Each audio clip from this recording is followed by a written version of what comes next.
Matrimony பக்கத்தில் திருமணம் செய்வதாக ஆசை வார்த்தை கூறி 3,50,000 ரூபாய் பணம் மற்றும் 4 சவரன் தங்க நகைகளை திருடிச் சென்ற பெண்ணை போலீசார் தேடி வருகின்றனர். திருவண்ணாமலை மாவட்டம் சோகாத்தூர் பகுதியைச் சேர்ந்த விஜயகுமார் லாரி ஓட்டுநராக பணிபுரிந்து வருகிறார்.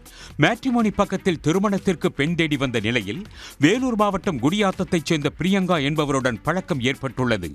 இருவருக்கும் திருமணம் ஏற்பாடு செய்த நிலையில் விஜயகுமார் வீட்டில் 3 நாட்கள் தங்கிய பிரியங்கா பணம், நகை உள்ளிட்டவற்றை திருடி கொண்டு தப்பி உள்ளார். இந்நிலையில் தப்பி ஓடிய பிரியங்காவுக்கு ஏற்கனவே திருமணமாகி 2 குழந்தைகள் இருப்பதும் விஜயகுமார் மற்றும் குடும்பத்தினரை திட்டமிட்டு ஏமாற்றியதும் முதற்கட்ட விசாரணையில் தெரிய வந்துள்ளது.